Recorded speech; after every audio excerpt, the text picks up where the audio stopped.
Assalamualaikum warahmatullahi wabarakatuh. Salam Lestari. Perkenalkan, nama saya Muha Naufal dari KKN PPM UGM Desa Margoluih 2020.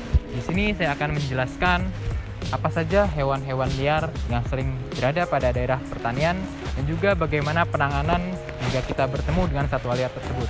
Di sini satwa liar yang saya akan bahas lebih utamanya adalah ular. Karena ular memang sering berada pada daerah permukiman dan juga daerah persawahan ataupun perkebunan. Nah, karena ular memang sering ditemukan pada daerah tersebut, maka biasanya ular mencari pakan berupa tikus yang merupakan hama dari pertanian. Nah, di sini saya akan membahas salah satu ular, yaitu ular sanca batik atau Piton reticulatus.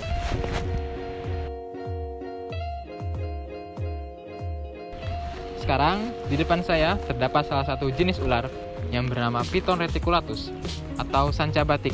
Ular ini merupakan salah satu ular terbesar dan terpanjang di dunia dengan panjang maksimal sampai 12 meter. Di sini ularnya masih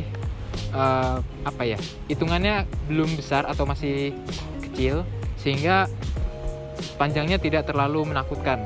Tapi yang perlu diperhatikan adalah ular ini bukan merupakan ular berbisa, sehingga ular ini adalah ular pembelit yang dapat membahayakan kita, manusia ataupun mangsanya melalui belitan. Dan juga bisa dilihat ular sanca batik ini memiliki motif khas, yaitu berwarna coklat keemasan dengan motif jaring-jaring. Ini merupakan salah satu ciri khas dari ular sanca Jawa yang dapat kita temukan pada daerah pertanian ataupun daerah persawahan. Nah, biasanya ular ini jika ditemukan pada perumahan warga sudah berukuran besar dan biasanya akan mengakibatkan kehebohan, sehingga ular ini mudah ditemukan pada laporan-laporan adanya ular liar yang masuk ke rumah warga.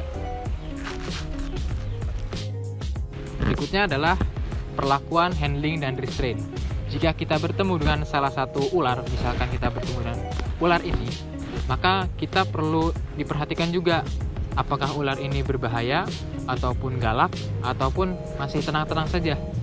Nah, di sini kita akan melakukan handling. Handling merupakan perlakuan dengan tangan kosong. Biasanya dilakukan jika ularnya memang tenang dan juga tidak berbahaya. Misalkan jika ularnya memang jinak, kita bisa mengangkat bagian tubuhnya dan juga menjauhkan kepalanya. Seperti ini. Karena memang jinak, kita bisa langsung mengangkat. Ini bisa disebut sebagai handling karena perlakuan dengan tangan kosong. Selanjutnya adalah perlakuan restraint. Perlakuan restraint adalah perlakuan dengan menggunakan bantuan alat. Contohnya menggunakan hook. Hook ini digunakan jika memang ularnya galak dan juga berbahaya seperti memiliki venom. Jika menggunakan hook, kita bisa menempelkan hook pada bagian leher dan juga menarik bagian ekor sehingga kita bisa menjauhkan bagian kepala dari ular.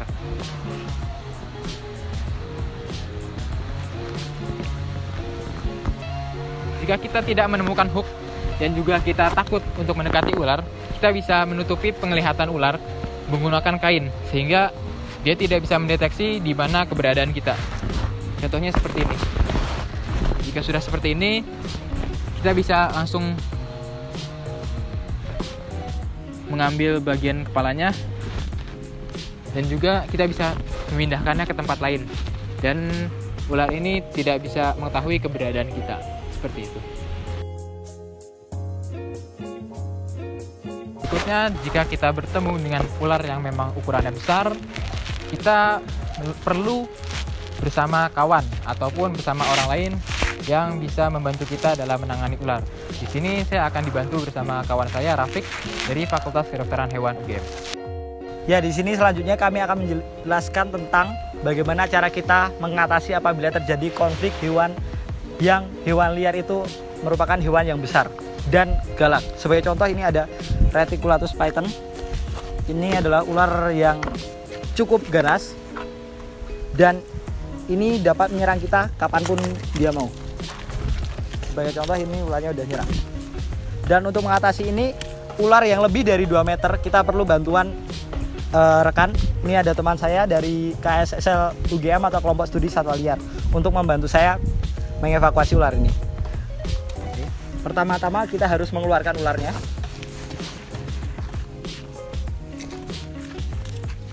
Ya. Hewan ini sering ada di lingkungan kita, maka harus kita waspada karena ular ini dapat memangsa ternak dan dapat memangsa kita apabila ukurannya besar. Ular ini bisa mencapai 12 meter. Untuk hewan besar kita harus perlu bantuan teman karena dia bisa membantu dengan memegang ekor dan saya bisa membantu dengan memegang kepala. Kita memakai bantuan kayu untuk mengevakuasinya, karena tidak dia dapat menyerang saya kapanpun. Sebagai contoh ini. Ya. Untuk mengevakuasi kita harus menekan kepalanya dan memegangnya. Kita tekan, lalu kita pegang. Setelah ini jadi pembelit. Sebagai contohnya, ini saya dibelit, ini cukup kencang, maka kita harus lepaskan. Dan apabila dililit kiri, maka kita pegangnya ganti tangan, dan selanjutnya dililit kanan kita ganti tangan kiri. Dan ular ini harus dijauhkan seperti ini, jangan sampai dia membelit. Apabila sudah teratasi, maka kita harus tempatkan ke tempat yang aman, sebagai contoh di kontainer box ini.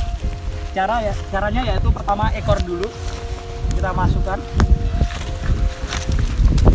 terus ekornya dimasukkan, kepalanya terakhir, dan ditutup dengan cepat. Harus dilepaskan 1, 2, 3. Seperti itu contoh bagaimana cara menghadapi ular besar seperti piton ini.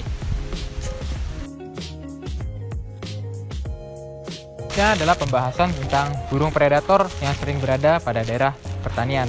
Nah, burung predator yang sering kita lihat contohnya adalah burung hantu ataupun bisa disebut Tito alba. Nah, burung hantu ini sangat bermanfaat bagi warga-warga sekitar karena dia memang memburu tikus pada malam hari, sehingga jika keberadaannya kita temukan, janganlah diganggu, biarkan dia berada pada daerah pertanian tersebut karena memang bisa membantu mengurangi populasi tikus. Berikutnya adalah burung alap-alap tikus. Burung ini merupakan salah satu burung raptor, merupakan burung predator, dan juga dia akan memangsa tikus sehingga bisa mengurangi populasi. Burung ini biasa ditemukan jika daerah Yogyakarta ada di daerah Merapi ataupun daerah dataran tinggi lainnya yang merupakan habitat aslinya alap-alap tikus tersebut. Jika kita bertemu dengan burung ini, bisa dipastikan bahwa dia merupakan predator nomor 1 pada ekosistem tersebut. Beberapa saran dari kami, jika kita bertemu dengan ular pada daerah, misalkan pada sawah ataupun pada rumah, janganlah kita membunuh ataupun menyakiti hewan tersebut, karena jika kita menyakiti hewan tersebut, dia akan mempertahankan diri dan juga dapat membahayakan diri kita sendiri. Dan juga jika kita membunuh hewan tersebut, kita akan mengganggu ekosistem pada daerah pertanian tersebut. Hal itu tidak diinginkan karena ular ataupun burung predator bisa membantu kita mengurangi populasi hama tikus yang sangat mengganggu warga sekitar. Mungkin sekian dari saya. Mohon maaf jika banyak kesalahan. Terima kasih. Wassalamualaikum warahmatullahi wabarakatuh. Salam Lestari.